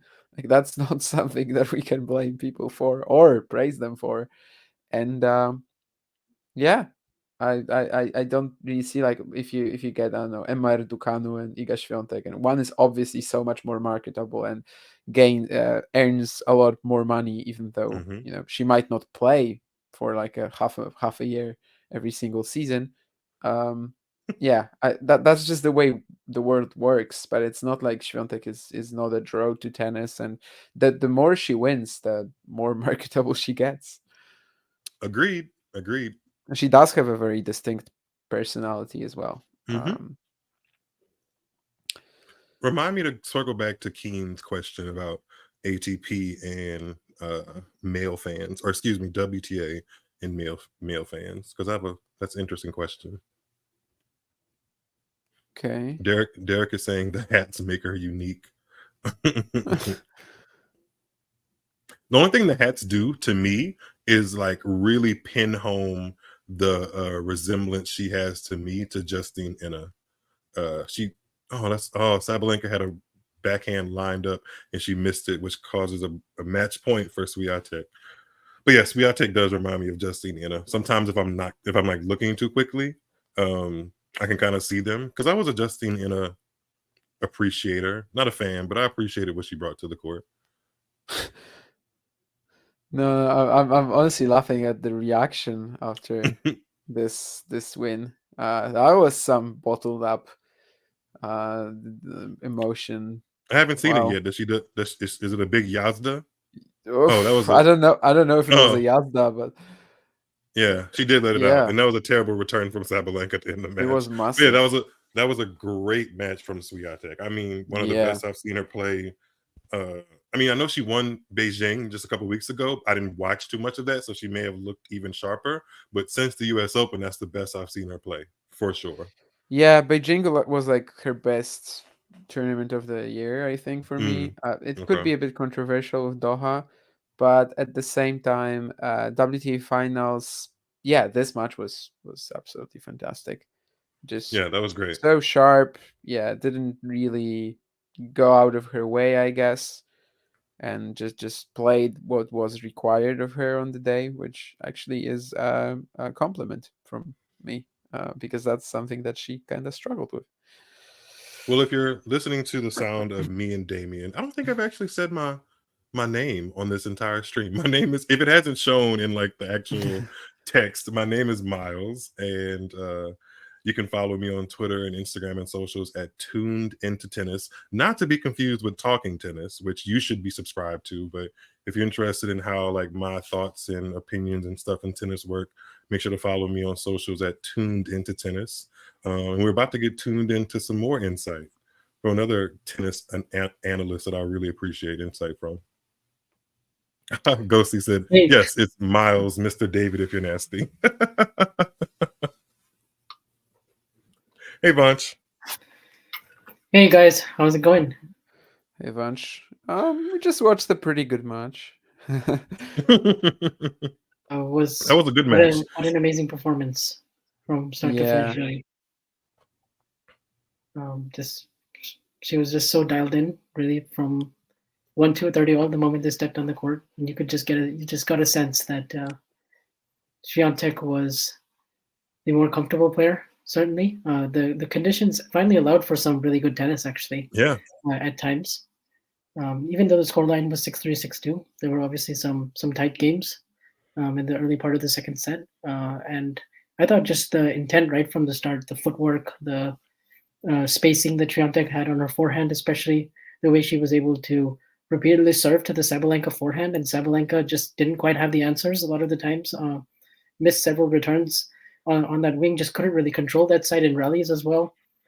So I thought that was a big sort of pattern. The way Swiatek was just able to move the ball around the court, set up forehands of her own, and really just kind of dictate. And Sabalenka wants to be the one playing the type of front foot tennis and pushing Swiatek around, but it was she was just getting everything back first and foremost, and turning defense into offense brilliantly, and then just absolutely crushing forehands and backhands. I think I saw a stat on Tennis Channel that she was hitting her forehand on average 5 miles per hour faster than Aryna, and about 3 miles per hour more on the backhand as well. So she really upped those MPHs, and obviously with the top spin that she has, it was just too much for She was putting a lot of pressure on Sabalenka. Sabalenka had to do a lot of running behind that Cancun sign, which is not Yeah. where she's going to make her living. But yeah, that was an excellent performance by Iga. I think she makes a case for obviously player of the year, especially if she wins the WTA Finals, and obviously again more than deserving of the year in ranking if she lifts that trophy tomorrow. So yeah, that was a great performance. Yeah, and obviously it's not done yet. I mean, she still has to win the final against Pegula, and Pegula has looked great so far. And I think these were by far the two best players this whole week. Really, like the two players that were the most prepared for these conditions in terms of how calm they were and just how they handled the wind and the rain, and just the way they've been returning as well. And it's just it's fitting that we have this as a final. They've been steady in the midst of some crazy chaos in Cancun. Yeah, that's for sure. I'm glad that at least the matches were able to finish today. I mean, we still have the finals of doubles right after this, and then oh yeah, that's crazy. Well, it's only like a little bit before 6:30 local time, so that's not terrible, I guess. Yeah, looks like Pegula and Goff are not didn't get to the playoffs. No. So that will be good for Pegula, that she doesn't have to worry about more matches and more tennis, basically, right. with the amount that she's played this year, and also with the more time, I guess, to rest. But I think, why don't they? Oh wait, yeah, they're pushing the championship match for doubles tomorrow. They're making it a doubleheader tomorrow. Yeah, that I think makes more sense. Yeah, a lot more sense than putting it on right now. Yeah. Yeah, that's good. I'm glad they're doing that. I think it's going to be at 1:30 local time tomorrow, or 12:30 local time tomorrow. I think it's at 1:30 Eastern on Tennis Channel, which is 12:30 Cancun time. Great. Yeah, that's good. But so if you were Pegula, how would you go about stopping Iga from one more title this year? And you're the same Pegula that's beaten her twice this year on hard court. So how would you make it 3 wins this year? Yeah, I think that should give her a lot of confidence. The fact that both of her wins, came in hard court. I mean, she'd probably want to forget about the Doha match where she didn't really have much of a chance. That was really the other hard court tournament where Swiatek was looking this dominant. But I think she's got to honestly not overthink it. I think she just has to play within herself. Keep returning the way she has. I like the move from her to like step in and crush second serve returns.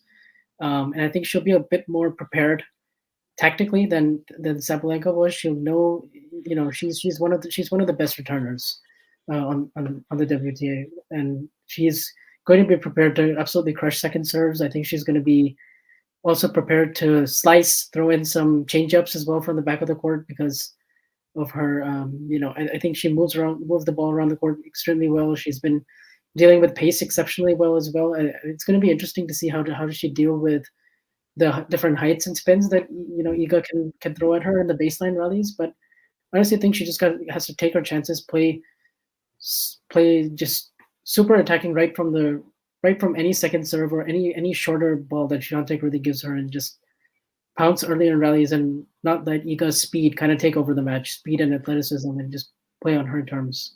Her return positioning, Pegula.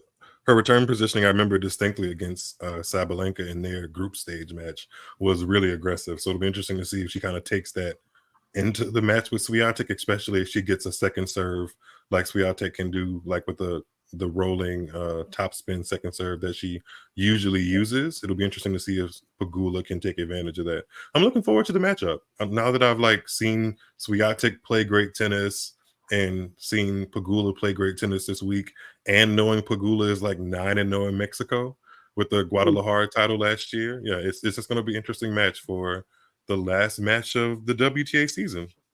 It's been a long one, a long and interesting one.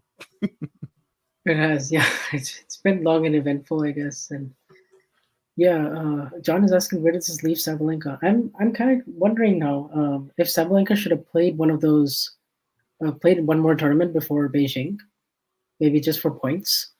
Mm, Who cares about the year number one? Honestly, It's more yeah, important to get to number one in the first place than you think so? to get the year number one. Yeah, of course. I mean, I think year on number one is big in the sense like you were the best player that whole season and showed shows a certain level of consistency to where, I think it's bigger to finish the year number one than I just just think it depends on what you know. Like if you're in the know in tennis, I'll say this: if Sabalenka would have won this match and would have ended the season as number one, I don't think for me it would have been fair to say that she was cut and dry the best player of the year. And I don't think her Yep. finishing the season at number one would have just made that a finite discussion, to me at least.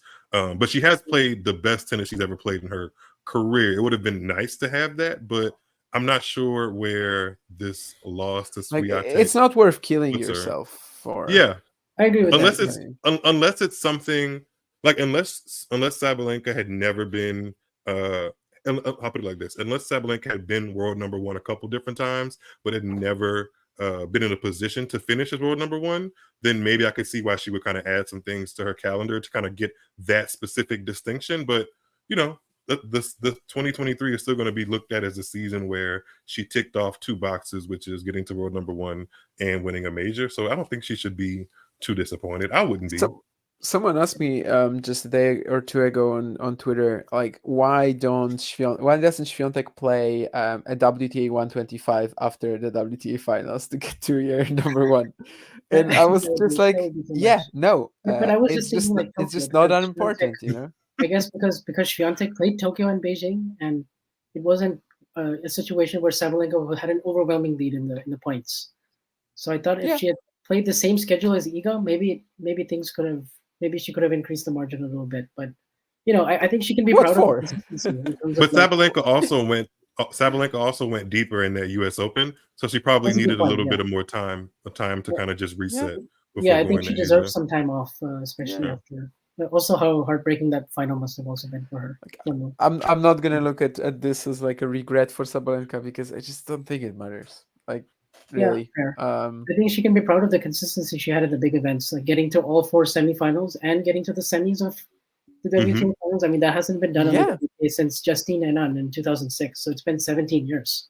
And it's quite an achievement because I mean, I distinctly remember a time where the MO about Sabalenka was that she's good on tour, she can win Doha, she can win Dubai, or she can win like Wuhan and Beijing, but she can't Yeah. make it to the second week of a slam. And she made it to the second week and better of all the slams this year and won one. So that's a hell of a step in the right direction for Sabalenka, I think. And getting to world number one, I think she should be very proud. Mm-hmm. What did you think And about her? so should Pegula too, actually. What do I think about what? What did you think about Sabalenka? Like, what could she have done a little bit differently in this match?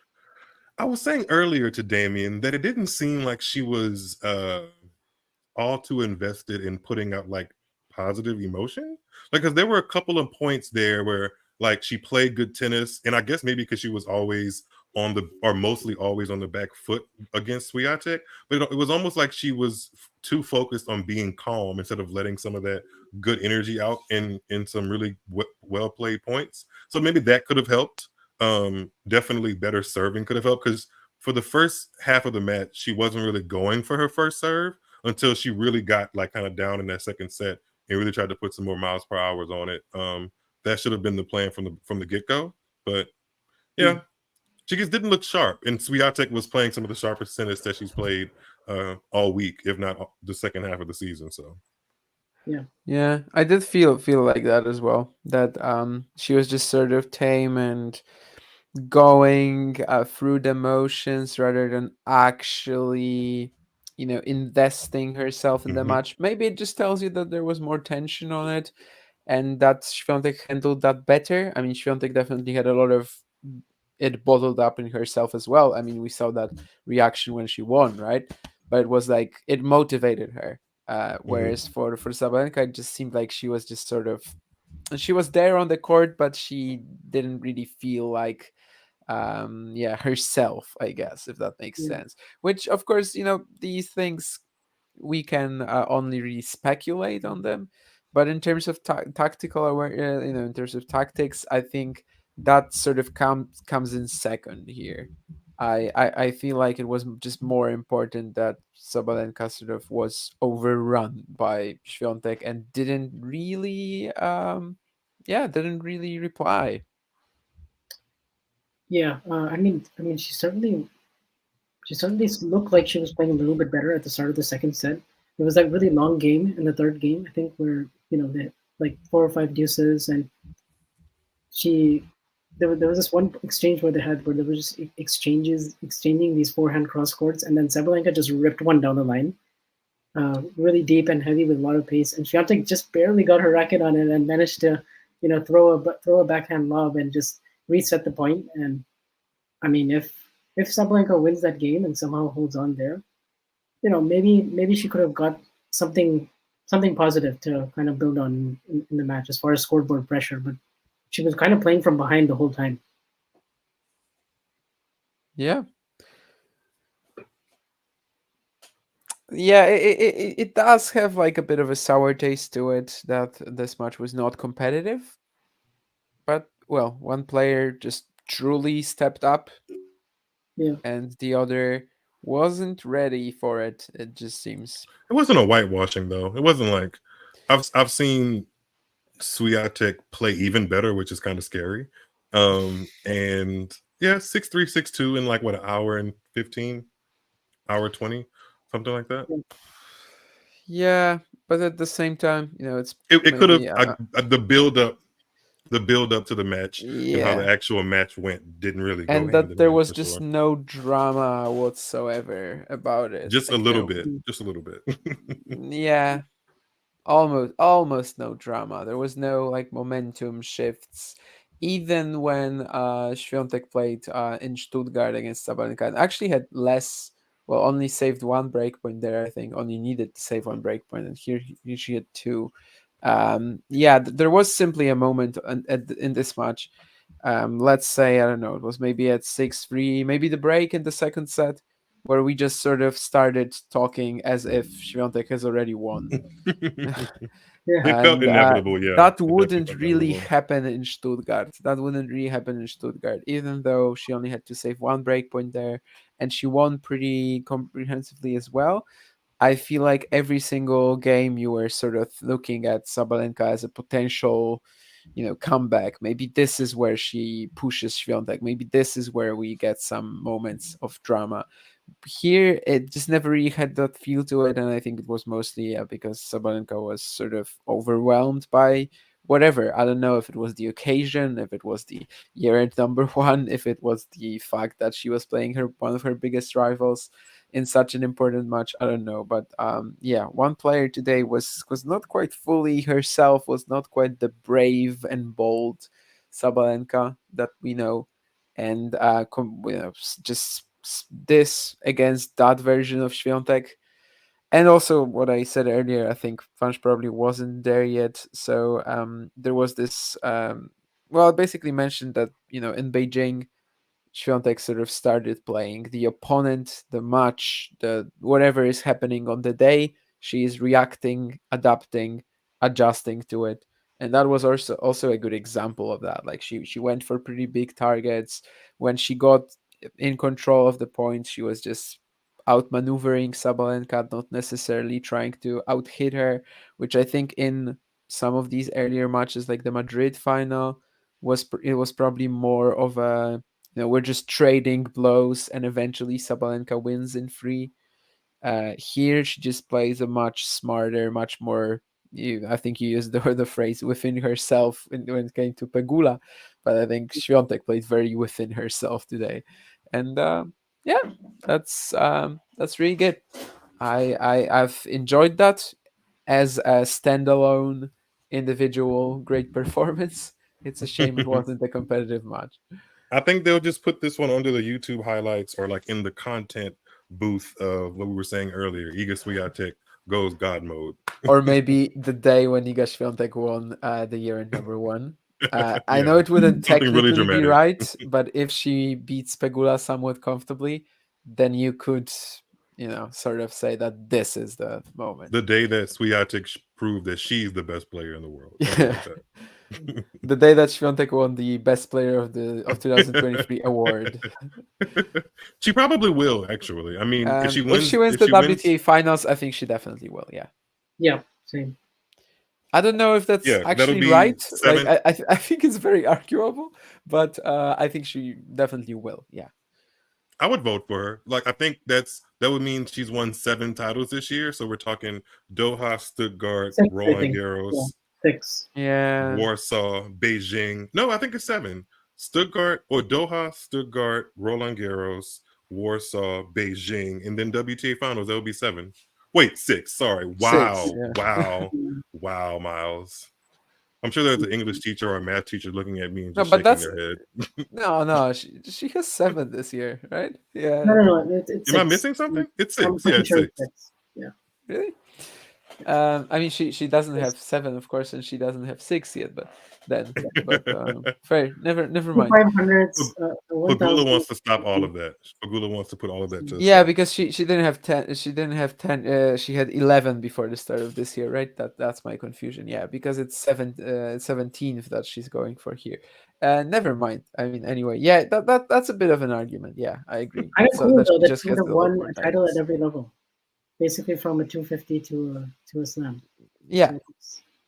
Now she has to play that WTA 125 that that one guy in my Twitter comments was like very desperate for.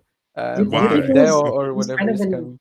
advantageous position? The fact that she lost the number one, and kind of mentally she's like the chaser again, and trying to get back in that position. Like that's obviously a less pressure type zone for her to I be think in. it did help her, like in that moment. I don't know if it's still helping her now. I just don't know. I can see the argument for both sides, but I think in that moment it did sort of help her. Yeah, she was able to relax a little bit more. In thinking even broader term, if she finishes the year world number 1, that sets her up for a pretty good first month of the season, because she only made it to the 4th round of Australia, where Sabalenka won the event, so they'd be defending a very different amount of points. So yeah, but if the conditions are like they were in Australia last year, yeah, then I don't know. It can only take like someone like, I don't know, Ostapenko in the 4th round, and then you're kind of done again. I mean, yeah. Ghosty says Iga sucks at the Australian Open. It didn't used to be like that. But how did we get there? She's made the 4th round twice and a semifinal. Yeah, Does that qualify exactly. sucks? Yeah, and also the Rybakina in the 4th round was a little like Well, we all knew Rybakina was playing like a top 10, top 5 player at the time. So she was a couple of months removed from Wimbledon. Not yet, probably. Yeah, I wasn't convinced about Rybakina being a serious like contender until she made that final of Australia. Like, I know she was a good player, but like I've seen far too often that a player that's ranked in that like 30 to 20 range sometimes win a Grand Slam, and it just becomes all too much for them, and their level of play goes very far from the kind of level that let them win that championship. But Rybakina proved a lot to me by getting to that final in Australia, because she kind of reminded everybody like, hey, like I've won a slam and I can do it again if I put the right things on together in the court. So yeah, and basically what all I was trying to say is that in that 4th round against Rybakina at the Australian Open, I was like 100% convinced that Swiatek is not winning this match, and she kind of had no chance. Like literally had no chance with the sort of tennis that they were playing that part of the season. And I just wonder who could be the Rybakina of 2024. But if she manages to avoid someone like that, she's certainly capable of going very deep at the Australian Open. Who will be the Vondroušová of the Australian Open? So like an unexpected. Okay, I was thinking of Vondroušova's performance at the Australian Open. So that's a cool one. I would love to see it. Maybe like it's just a bit too late for that, I think. Katie Bolter. No. Sorry, Just, Katie Bolter. Sorry, I just saw your name in the rankings. Keen Venjenk. Is Nurlan in the chat? Maybe, Because he's again gonna tell me that I have a crush on Keen Venjenk if I just start screaming. maybe her Mira name. Andreeva. Yeah. Oh, fair. Or, I mean, I don't know if she quite fits the bill, but Sophia Kennan knows a thing or two about Australia. So, and she's back up in the top 35. Yeah. or Martina another- Trevisan has a another real Taiwan shot, woman. apparently, guys, in 2024. What look Alleged. like Pfizer Allegedly. or Moderna or what? That was a good one, Damien. Well, I think we've talked up the final tomorrow and kind of I missed also. what Damien said. What did he say? Oh, he Ghosty said that he thinks Martina Trevisan has a shot in 2024, and Damien said Pfizer or Moderna. Explaining jokes, but yeah, I'm proud of that one. That was a good one. That was a good one. Good, yeah. Vansh, you were also about to say something, and then I just sort of liked my joke enough that I had to cut you off. No, you're the part. As soon as you said Moderna, you were saying Moderna, and then you just cut off. So Okay. It probably was No, my but laugh. you Sorry. wanted to say something earlier, but I don't think we heard you. But oh no, I think okay. that was about it. Yeah. I think we've watched a really good performance from Swiatek. We've looked ahead to their the final of the WTA Finals tomorrow. We've kind of done some what does this all mean conversation, and I'm excited for play tomorrow. I really am. I think it's going to be a good cap to a very interesting WTA season, and hopefully it can save the mess that has been Cancun, because I think the forecast and weather is pretty clear for tomorrow, knock on wood, as I knock literally on this wooden desk I'm on. Yeah, the forecast doesn't have any rain in it tomorrow, so hopefully it's a good match. People come out and support it, and if you're watching this, you tune back into our commentary at Talking Tennis to watch along throughout the match and see who's going to be the WTA Finals champion. See how I did that? And if you're also watching this and haven't subscribed or liked the video, feel free to do so, because it is free to do so.